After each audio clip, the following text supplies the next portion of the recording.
जय हिंद प्यारे बच्चों, स्वागत है आप सभी का उत्कृष्ट डिफेंस एकेडमी के इस यूट्यूब परिवार में। और आज हम स्टार्ट करेंगे अपने topic atomic structure and radio activity को। तो बच्चों, इसको स्टार्ट करने से पहले एक बात ध्यान से सुनिएगा। कदम निरंतर चलते जिनके, श्रम जिनका अविराम है, विजय सुनिश्चित होती उनकी, घोषित यह परिणाम है। विजय सुनिश्चित होती उनकी, घोषित यह परिणाम है। तो आइए बच्चों, शुरुआत करते हैं अपने इस सेशन की फुल उत्साह, फुल एनर्जी के साथ।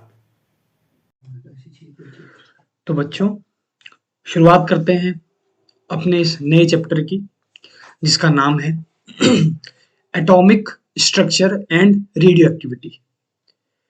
तो ठीक है, चलिए करते हैं स्टार्ट इसको। इसका पहला क्वेश्चन जो है वो है, which one among the following transitions of electron of hydrogen atom emits radiation of the shortest wavelength. इसका मतलब यह है कि इन चारों ऑप्शनों में से कौन सा एक ऐसा ट्रांजिशन है इलेक्ट्रॉन का, किसमें हाइड्रोजन एटम की बात कर रहा है, emits radiation of the shortest wavelength, जो एमिट करता है रेडिएशन किसकी, शॉर्टेस्ट वेवलेंथ की। और ये जो क्वेश्चन है हमारा एनडीए 2012 में आया है। ठीक है, तो जब कोई भी बात करेगा एमिट की, तो आप दो तरीके के हमारे पास जो है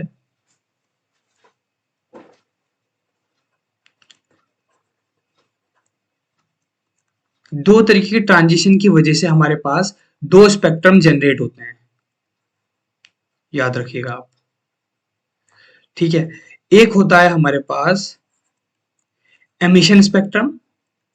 क्या होता है? Emission spectrum. And the second one is absorption spectrum. कौन सा होता है? Absorption spectrum. ठीक है, तो एमिशन, जैसे नाम से पता चल रहा है हमें, एमिशन यानी कि किसी चीज को एमिट करना। तो यानी कि एमिट कब कोई चीज करेगा, जब वो हायर ट्रांजिशन स्टेट से लोअर ट्रांजिशन स्टेट में कोई इलेक्ट्रॉन जंप करेगा। याद रखना बच्चों, जब कभी भी कोई इलेक्ट्रॉन हायर ट्रांजिशन स्टेट से लोअर ट्रांजिशन स्टेट में जंप करता है, तो हमें जो स्पेक्ट्रम ऑब्टेन होता है उसे बोलते हैं emission spectrum. And whenever an electron jumps from lower transition state to higher transition state, then that particular spectrum will be absorption spectrum. क्यों? क्योंकि हायर से लोअर जाने में क्या है, एनर्जी लूज हुई है। Is that clear? लेकिन जब लोअर से हायर कोई चीज जाएगी, यानी कि इलेक्ट्रॉन अगर जंप करेगा, तो हमें क्या करना पड़ेगा, उसे एनर्जी देनी पड़ेगी, इसलिए बोलते हैं उसको एब्जॉर्प्शन स्पेक्ट्रम। तो अब हमें देखना है कि इनमें से शॉर्टेस्ट वेवलेंथ का कौन सा होगा। तो शॉर्टेस्ट वेवलेंथ के लिए क्या होगा, n equal to 2, n equal to 1। पहले हम चेक करते हैं कि क्या ये चारों के चारों जो हैं हमारे एमिशन स्पेक्ट्रम हैं, हाँ या ना, चेक करते हैं। देखिए, ये हायर है, ये लोअर है। इधर n इक्वल टू 2 है, इधर n इक्वल टू 1 है। हायर से lower emission spectrum. n equal to 3 to n equal to 2, higher to lower emission. n equal to 4 to 3, higher to lower emission. और similarly 5 से 4 में जब जाएगा, तो इसका मतलब क्या है, हायर से लोअर में आ रहा है, तो इसका मतलब कौन सा स्पेक्ट्रम होगा, एमिशन। तो शॉर्टेस्ट वेवलेंथ की जो रेडिएशन एमिट करेगा, वो करेगा n इक्वल टू 2 से n इक्वल टू 1 में। ठीक है, तो n इक्वल टू 2 से n इक्वल टू 1 में हमारा ये आंसर बैठेगा। इस बात को हम लोग ध्यान रखेंगे, क्योंकि शॉर्टेस्ट वेवलेंथ पूछा। अगर इन केस वो पूछता हाईएस्ट वेवलेंथ, क्या पूछता, हाईएस्ट वेवलेंथ, तो अगर वो हाईएस्ट वेवलेंथ पूछेगा, तो हम लोग कहां जाएंगे, कौन से ऑप्शन के साथ जाएंगे, n equal to 5 to n equal to 4। ठीक है, now the second question is, when a electron moves from a higher orbit to the lower orbit, then. देखिए, अभी बताया ना मैंने आपको, जब एक इलेक्ट्रॉन मूव करेगा from higher orbit to lower orbit, जब कोई इलेक्ट्रॉन हायर ऑर्बिट से लोअर ऑर्बिट में मूव करेगा, तो क्या होगा, emission of energy takes place, the size of atom increases, absorption of energy takes place, And the fourth option is an electron in an atom moves without emission or absorption. ठीक है, तो जब कभी वो हायर से lower में जाएगा, higher orbit से लोअर ऑर्बिट में जाएगा, तो emission of energy takes place, बिल्कुल यही आंसर होगा। ठीक है, साइज ऑफ एटम इंक्रीज, नहीं, इसका कोई फर्क नहीं पड़ेगा। एब्जॉर्प्शन ऑफ एनर्जी, देखिए यहाँ एब्जॉर्प्शन की बात कर रहा है, तो एब्जॉर्प्शन के लिए क्या क्या क्राइटेरिया बताया था मैंने आपको, लोअर ऑर्बिट से हायर ऑर्बिट में जाना। An electron in an atom moves without emission और एब्जॉर्प्शन, ऐसा पॉसिबल नहीं है। जब कभी भी वो हायर से लोअर में जाएगा तो हमेशा इलेक्ट्रॉन जो है अपनी एनर्जी लूज करेगा। Okay, third question, two atoms are said to be isotopes if, देखिए ये आपका जैकपॉट है, एनडीए 2013 में आ रखा है। ठीक है, two atoms are said to be isotopes, दो एटम्स हमारे आइसोटोप्स कब कहलाएंगे? आइसोटोप्स को हम लोग हिंदी में क्या कहते हैं? समस्थानिक। क्या कहते हैं? समस्थानिक।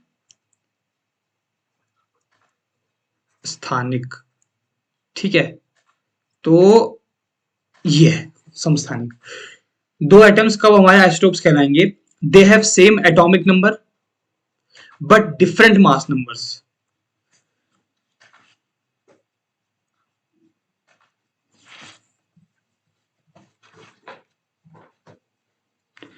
Second is they have same number of neutrons but different mass number. Third is the sum of the number of protons and neutrons is same but number of protons are different. And the fourth is they have same number of neutrons but different modes of radioactive decay. तो isotopes यानी कि समस्थानिक, यानी कि इसका नाम से पता चल रहा है हमें, समस्थानिक का मतलब होता है जिनका सेम स्थान है ना। आइसोटोप्स का मतलब same atomic number but different mass numbers, इन्हीं को हम लोग क्या बोलते हैं? आइसोटोप्स बोलते हैं। इसके एग्जांपल क्या होंगे? फॉर एन एग्जांपल अगर मैं हाइड्रोजन की बात करूं तो हाइड्रोजन के कितने होते हैं जो आइसोटोप्स होते हैं? वो होते हैं 1h1, 1h2 एंड 1h3। इसको क्या बोलते हैं? Protium. The second one is called deuterium and the third one is called tritium. Okay, तो हमें ये याद रखना है कि तीन आइसोटोप्स हाइड्रोजन के होंगे। और इसमें आप लोग एक चीज जानते होंगे, फॉर एन एग्जांपल मैं अगर किसी एलिमेंट को ऐसे डिनोट करता हूं ZXA, तो इसमें जो Z होता है वो डिनोट करता है एटॉमिक नंबर को। किसको डिनोट करता है? एटॉमिक नंबर को। और जो A होता है it represents atomic mass. Atomic mass, ठीक है, इन दोनों चीजों को आप याद रखेंगे। ठीक, fourth question, the rule which states that no two electrons can have same value of all four quantum numbers is. वो रूल जो ये स्टेट करता है, जो ये कहता है कि दो electrons can have same, no two electrons, कोई भी दो इलेक्ट्रॉन्स, है ना, कोई भी दो इलेक्ट्रॉन्स कभी भी कैन हैव सेम वैल्यू, किन्हीं भी दो इलेक्ट्रॉन की सेम वैल्यू नहीं हो सकती, किनकी? चारों के चारों क्वांटम नंबर्स की। तो हमारे पास फोर क्वांटम नंबर्स कौन कौन से होते हैं? फोर क्वांटम नंबर्स, ठीक है। चार क्वांटम नंबर हमारे पास होते हैं। एक होता है हमारे पास principal quantum number, the second one is azimuthal quantum number, third one is magnetic quantum number and the fourth one is spin quantum number. ठीक है, तो there are four quantum numbers, principal quantum number, azimuthal quantum number, magnetic quantum number and spin quantum number. Principal quantum number is denoted by small n, azimuthal by small l, magnetic by small m and spin by small s. Got it? तो वो कौन सा rule है जो ये कहता है कि कोई भी दो इलेक्ट्रॉनों की चारों के चारों क्वांटम नंबर्स की वैल्यू सेम नहीं होती? इसका मतलब ये है कि हो सकता है कि कोई दो इलेक्ट्रॉन हमें दिए हुए, फॉर एन एग्जांपल मैं बात करता हूं 1s2 की, तो 1s2 इस ऑर्बिटल में कितने इलेक्ट्रॉन्स हैं? दो इलेक्ट्रॉन्स हैं, तो इनके लिए प्रिंसिपल क्वांटम नंबर भी सेम होगा। एजोमिथल भी चलो मान लेते हैं सेम है, मैग्नेटिक भी सेम है, लेकिन अगर इनकेस तीनों के तीनों क्वांटम नंबर भी सेम हो जाते हैं तो भी स्पिन क्वांटम नंबर अलग होगा। रीजन बिहाइंड दिस, एक इलेक्ट्रॉन जो है प्लस हाफ स्पिन से घूम रहा होगा तो दूसरा minus half. Plus half indicates for clockwise direction and anti clock, and minus half denotes for anti clockwise direction. Is that clear? तो कौन सा रूल है जो इस बात को सत्यापित करता है? The rule is Pauli's exclusion principle. तो पॉली का एक्सक्लूजन प्रिंसिपल कहता है कि किन्हीं भी दो इलेक्ट्रॉन का जो है चारों के चारों क्वांटम नंबर्स की वैल्यू कभी भी सेम नहीं होगी। ठीक है, तो पॉलीज एक्सक्लूजन प्रिंसिपल इसका सही आंसर होगा। The fifth question is which of the following statements does not form part of Bohr's model of the hydrogen atom. इनमें से कौन से स्टेटमेंट ऐसे हैं जो Bohr's model of hydrogen atom में इंक्लूड नहीं है? ठीक है, तो पहला पढ़ देता हूं स्टेटमेंट। पहला कह रहा है energy of the electrons in the orbit is quantized. The second one is the electron in the orbit nearest the nucleus has the lowest energy. Third one is electrons revolve in different orbits around the nucleus, and the fourth is the position and velocity of the electrons in the orbit cannot be determined simultaneously। तो जो पहला option था, हम बात कर रहे हैं Bohr's model की, energy of the electrons in the orbit is quantized, बिल्कुल सही। ये भी बात सही है कि भाई इलेक्ट्रॉन्स की एनर्जी किसी पर्टिकुलर ऑर्बिट में क्या रहती है? क्वांटाइज्ड रहती है। ठीक है, the second is the electron in the orbit nearest the nucleus has the lowest energy। जो ऑर्बिट न्यूक्लियस के सबसे पास होगा, फॉर एन एग्जांपल मैं बात करता हूं आपको, ये अगर मैं न्यूक्लियस मान लूं और इसको मैं एक मान लेता हूं, एक शेल ये है, दूसरी शेल ये है, तो जो इसको फर्स्ट नाम दे देता हूं, इस शेल को सेकंड नाम दे दूंगा, तो फर्स्ट की जो एनर्जी होगी वो सेकंड से क्या होगी? कम होगी। एनर्जी ऑफ फर्स्ट शेल, देखो ऑर्बिट को हम शेल भी बोल देते हैं, तो फर्स्ट शेल की जो एनर्जी होगी वो हमेशा सेकंड शेल की एनर्जी से क्या होगी? कम होगी। इसका मतलब हम जानते हैं कि जितनी कम जो है एनर्जी होती है उतनी ज्यादा क्या होती है? स्टेबिलिटी होती है। जितनी कम एनर्जी होगी उतनी ज्यादा स्टेबिलिटी होगी। तो इसमें कौन सा बोहर्स मॉडल ठीक है? क्वांटाइज होते हैं, बिल्कुल ठीक। The electron in the orbit nearest the nucleus has the lowest energy, ये भी बिल्कुल ठीक है बोहर्स मॉडल से। Electrons revolve in different orbits around the nucleus, electron जो है न्यूक्लियस के अराउंड अलग अलग ऑर्बिट में क्या करते हैं? जो है मूव करते हैं, रिवॉल्व करते हैं, ये बात भी सही है। लेकिन फोर्थ क्या कह रहा है, पढ़ेंगे हम फिर से। The position and velocity of the electrons in the orbit can not be determined simultaneously, यानी कि पोजीशन और वेलोसिटी इलेक्ट्रॉन्स की जो एक पर्टिकुलर ऑर्बिट में मूव कर रहे हैं उनको डिटरमिन करना क्या है? साइमल्टेनियसली जो है पॉसिबल नहीं है, बिल्कुल ठीक। लेकिन ये स्टेटमेंट ये जो है गलत नहीं है, it is not a wrong statement, but it is not the part of Bohr's model of the hydrogen atom. ये कौन सा है? ये है हाइजेनबर्ग्स अनसर्टेनिटी प्रिंसिपल, इसीलिए ये इस कंट्रास्ट में गलत होगा। Okay, now the sixth question is which one of the following pairs is correctly matched। इन चारों में से कौन से पेयर ऐसे हैं जो करेक्टली मैच्ड हैं? मास स्पेक्ट्रोग्राफ, चैडविक बोल रहा है। एटॉमिक नंबर, मोजले। न्यूट्रॉन के साथ Millikan's. Measurement of charge of electron, एस्ट्रॉन। तो इसमें से जो चारों में से करेक्ट पेयर है वो होगा हमारे पास एटॉमिक नंबर, मोजले। ठीक है, यानी कि एटॉमिक नंबर का जो कंसेप्ट लाया था वो सबसे पहली बात हेनरी मोजले ने लाया था। किसने लाया था? Henry Moseley. Okay, now the seventh question is the electronic configuration of chromium Z equal to 24 is, यानी कि इलेक्ट्रॉनिक कॉन्फ़िगरेशन किसका? क्रोमियम का। देखिए जो क्रोमियम का इलेक्ट्रॉनिक कॉन्फ़िगरेशन है ना, ये क्लास 12th में भी कई बार पूछता है, आपके बोर्ड एग्जाम में भी हो सकता है। ये बहुत ही इंपॉर्टेंट इलेक्ट्रॉनिक कॉन्फ़िगरेशन है। क्यों? क्योंकि ये जो है, जो इसको ट्रेंड फॉलो करना चाहिए ना, वो ट्रेंड ये फॉलो करता नहीं है। मैं दिखाता हूं कैसे। 24 है, ठीक है, मैं इसको इसका जो है इलेक्ट्रॉनिक कॉन्फ़िगरेशन मैं खुद से लिख रहा हूं। कैसे लिखेंगे? सबसे पहले हम 1s2 फिर 2s2, फिर 2p6, फिर 3s2, फिर 3p6, then 4s, then 3d। होता है ना। अच्छा, होना क्या चाहिए, क्योंकि हम लोग जानते हैं कि 4s की जो एनर्जी होती है वो 3d की एनर्जी से कम है, तो इसलिए पहले 4s की फिलिंग होती है। तो होना क्या चाहिए, 4s2। अब हम काउंट करते हैं, 2 और 2 4 और 6 10 और 2 12 और 6 18 और 2 20, यानी कि 20 यहां तक हो गए। ये होना चाहिए 4:3d4। हम लोग जानते हैं कि 4s ऑफ बाउंस प्रिंसिपल अगर मैं लगाऊंगा यहाँ पे, तो 4s की जो एनर्जी होगी वो 3d की एनर्जी से क्या है, कम है। इस वजह से पहले कौन सा ऑर्बिटल भरा जाएगा, 4s भरा जाएगा, यानी कि 4s पहले भरा जाएगा 3d से। तो इस तरीके से होना चाहिए, लेकिन ये इसका इलेक्ट्रॉनिक कन्फ्यूज, इस हिसाब से आंसर हमारा क्या होना चाहिए, इस हिसाब से आंसर ए होना चाहिए, लेकिन हमारा ये ट्रेंड नहीं होता है। क्रोमियम में क्या है, हम लोग जानते हैं कि जो डी ऑर्बिटल होता है,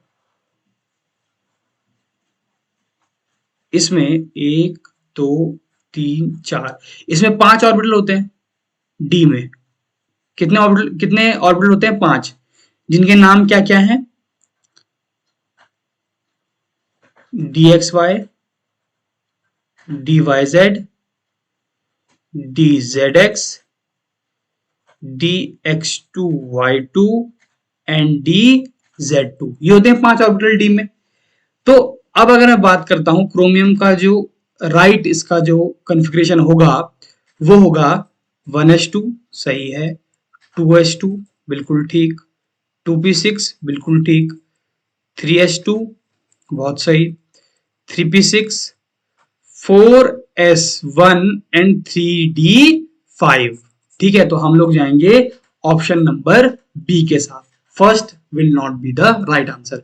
क्यों, इसका कारण बता देता हूं आपको। दरअसल होता क्या है, हमारे पास डी में 5 ऑर्बिटल होते हैं, और हम जानते हैं कि या तो फिर हाफ फील्ड या फुल फील्ड जो है ज्यादा स्टेबल होते हैं। अब 3d4 में क्या है, 4 इलेक्ट्रॉन, अच्छा मैं 3d4 बना देता हूं, यह है 4s2, 1 2 3 4, ठीक है। तो ये हमारा है 4s और ये हमारा 3d। तो फर्स्ट वाले के हिसाब से क्या है, 4s2, 1 2 3 4। अब इस केस में क्या है, हम अगर यहां से इलेक्ट्रॉन का ट्रांसफर यहां हो जाता है तो उसकी स्टेबिलिटी इंक्रीज हो जाएगी। कैसे, 4s 1 2 3 4, यानी कि it means 4s here, 3d should be here, 1 2 3 4, 1 2 3 4 and 5। तो हाफ फील्ड ऑर्बिटल, ठीक है, या फुल फील्ड की स्टेबिलिटी ज्यादा होती है, इसी वजह से 3d5 4s1 will be the right answer. ये चीज याद रखना आप लोग, इसमें बहुत कंफ्यूज करते हैं बच्चे 3d4 4s2 लगा देते हैं, लेकिन ऐसा नहीं होगा। ठीक है, याद रखना हाफ फील्ड का कंसेप्ट लगेगा, तो हाफ फील्ड वाला ज्यादा स्टेबल होता है। 8th, a stable nucleus has, एक स्टेबल न्यूक्लियस में हम लोग जानते हैं न्यूक्लियस में क्या क्या होते हैं। न्यूक्लियस क्या क्या कंटेन करता है, nucleus contains protons and neutrons which are collectively known as what, nucleons. Yes और no, nucleus contains protons and neutrons which are collectively known as nucleons. ठीक है, तो एक स्टेबल न्यूक्लियस कब होगा, एक स्टेबल न्यूक्लियस तभी होगा अगर उसमें सेम नंबर ऑफ प्रोटॉन्स और न्यूट्रॉन्स होंगे। ठीक है, और हम जानते हैं कि न्यूट्रॉन्स क्या होते हैं, चार्जलेस होते हैं, और प्रोटॉन्स क्या होते हैं, पॉजिटिवली चार्ज होते हैं।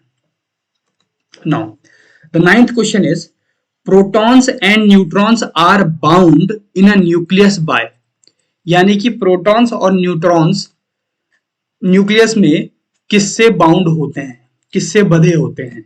Short range weak interaction, short range strong interaction, long range electromagnetic interaction, या लॉन्ग रेंज ग्रेविटेशनल। देखिए ग्रेविटेशनल का तो मतलब ही नहीं बनता, इलेक्ट्रोमैग्नेटिक इंटरेक्शन भी नहीं होगा, वीक इंटरेक्शन नहीं होता इनके बीच में होता है स्ट्रॉन्ग इंटरेक्शन, भले ही वो शॉर्ट रेंज हो, लॉन्ग रेंज में नहीं होता। तो हम जाएंगे ऑप्शन नंबर बी के साथ, शॉर्ट रेंज स्ट्रॉन्ग इंटरेक्शन। यानी कि याद रखना बच्चों, जब कभी भी वो पूछे कि प्रोटॉन्स और न्यूट्रॉन्स किससे बंधे होते हैं न्यूक्लियस में, are bound in nucleus by, तो तुरंत आपका आंसर आना चाहिए short range strong interaction. Got that? Good.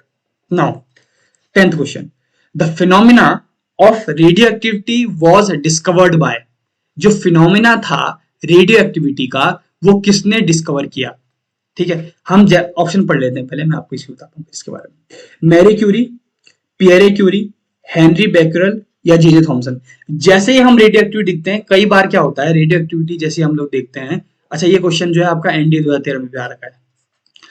जैसे ही हम लोग रेडियो एक्टिविटी देखते हैं, वैसे ही हमारे दिमाग में तुरंत नाम आता है मैरी क्यूरी का, आता है ना मैरी क्यूरी, लेकिन ये इसका आंसर नहीं है। देखो, phenomena of radio activity was discovered by, यानी कि फिनोमिना की बात कर रहा है कि भाई ये जो फिनोमिना था वो किसने डिस्कवर किया, तो इसमें हम लोग जाएंगे हेनरी बेकरल ने डिस्कवर किया था। और कब किया था इसकी छोटी सी मैं आपको हिस्ट्री बताता हूँ। बेकरल जो है ये फिनोमिना डिस्कवर हुआ था इन 1903। कब हुआ था? 1903 में।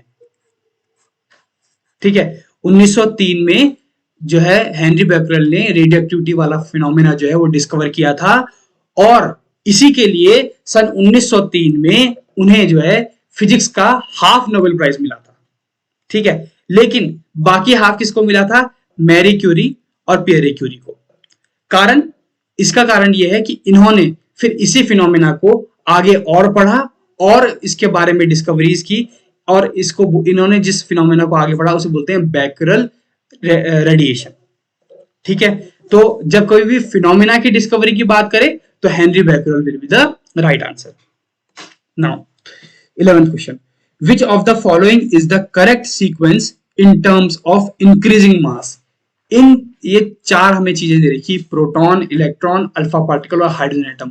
इन चारों को हमें करेक्ट सीक्वेंस में रखना है। किससे? इंक्रीजिंग मास में, यानी कि सबसे पहले कम, फिर से थोड़ा ज्यादा, फिर से थोड़ा और ज्यादा, और फिर सबसे ज्यादा। तो हमें इस सीक्वेंस में इसको बैठाना है। तो हमारा आंसर क्या होगा इसमें? सबसे पहले हमें पता होना चाहिए किसका मास क्या है, तो मैं बता देता हूं आपको। इलेक्ट्रॉन का मास कितना होता है? इलेक्ट्रॉन का मास होता है बच्चों, आपको पता ही होगा, इलेक्ट्रॉन का मास होता है 9.1 इंटू 10⁻⁻31 किलोग्राम। ठीक है, प्रोटॉन का मास कितना होता है? प्रोटॉन का मास होता है 1.67 इंटू 10⁻⁻27 किलोग्राम। ठीक है, इसी तरीके से इलेक्ट्रॉन का हो गया, प्रोटॉन का। अब हाइड्रोजन एटम का मास कितना होता है?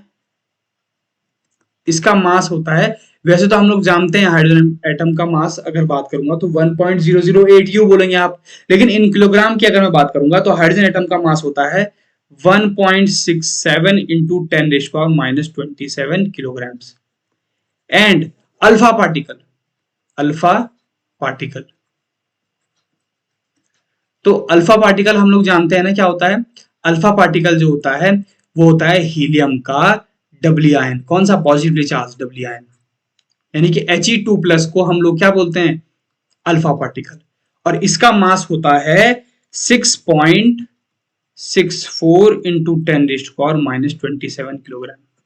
Is that clear? तो हमें चारों मास पता है। अब हम लोग किस सीक्वेंस में बैठाएंगे? सबसे कम किसका हो जाएगा? इलेक्ट्रॉन का।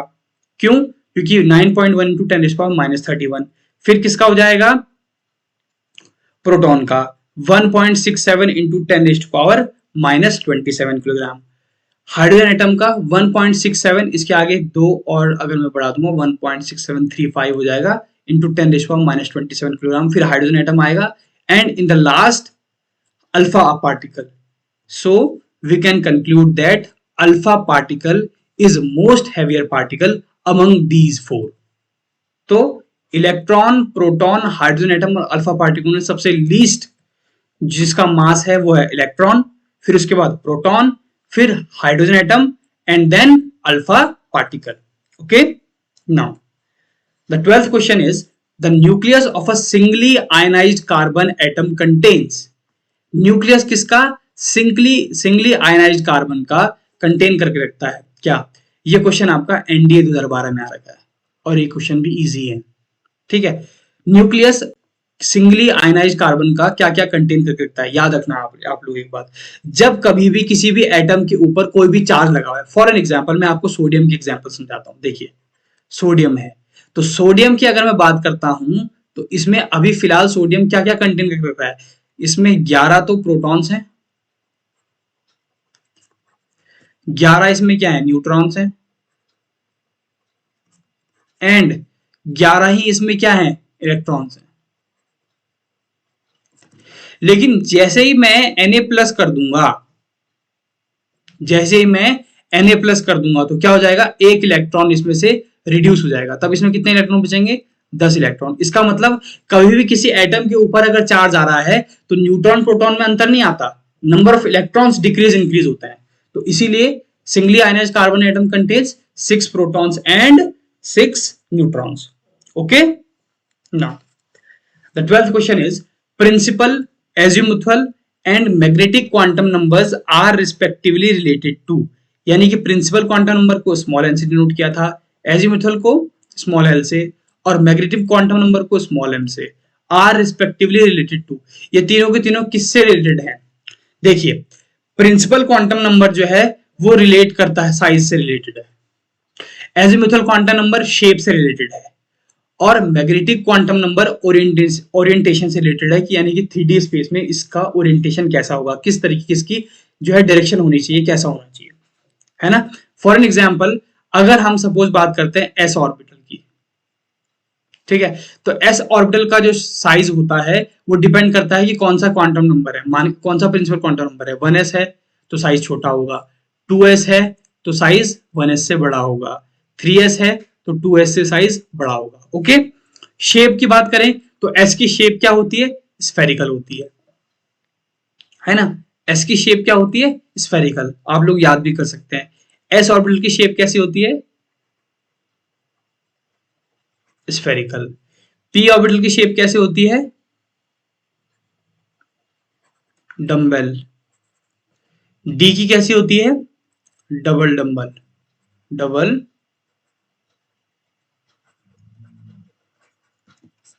ओके, तो principal quantum number is related to size, azimuthal quantum number is related to shape, and magnetic quantum number is related to orientation, है ना। आप लोग याद रखेंगे। देखिए थोड़ा सा इसको आप लोगों के लिए और सिंपल कर देता हूं, अच्छा लगेगा आपको। देखिए principal quantum number is related to size,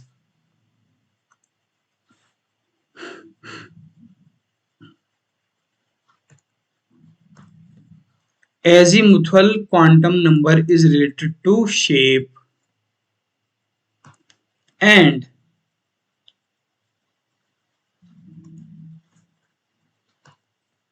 magnetic quantum number is related to orientation।